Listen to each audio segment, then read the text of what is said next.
I can add a little bit of book smarts. So there's a book called The Authority Gap.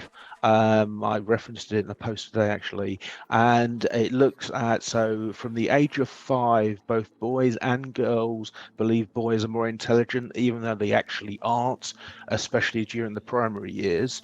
But later on in the book, there's this person, she goes, oh, I was really encouraged by my friends, because I wanted to write a book. He wrote this book, sent it off to 60 agents, heard nothing from 58, and 2 straight no's. And then someone said, oh, make your gender like J.K. Rowling. Make your gender not an issue. So she did it with an initial, email address she set up for it, send it out to 6. 4 of them said that straight away send us the rest of the manuscript. The 2 that said no with productive feedback. So the experience that you ladies have when someone doesn't give you direction is because you've been baked in a world where you've been ignored. You know,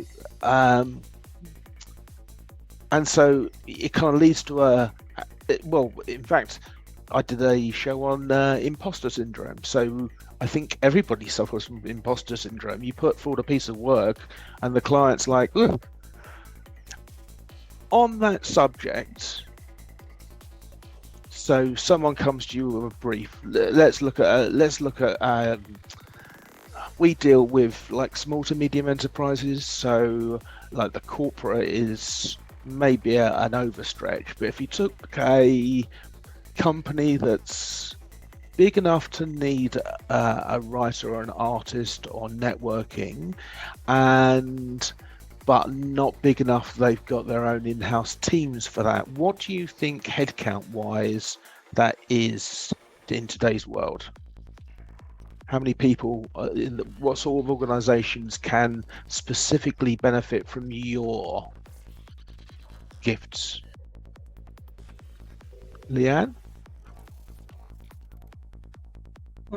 Mine's a weirder answer because as an artist, I mean, I can go any direction, and most of mine are one-on-one clients. So probably somebody else has a better person to answer this one.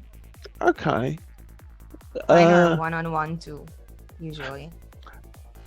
So is the distinction you're making that they're the individual who deal with, not the organization, is what you're saying?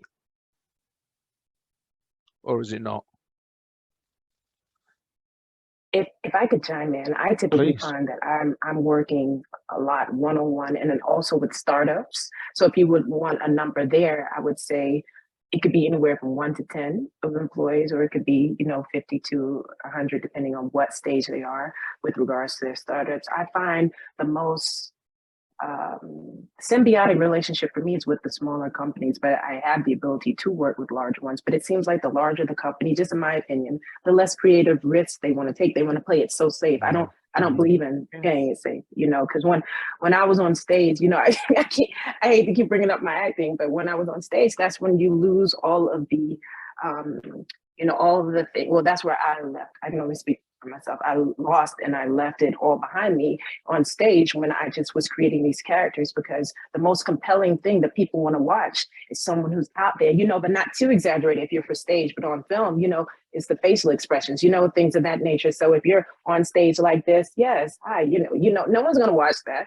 And I feel like sometimes, to parallel it to what we're discussing, I feel like literally those large companies, they're like, no, this worked for the campaign in 2010, we're going to still do it. We're just going to change the language to make it more modern. And I'm like, oh yeah, what? You want what?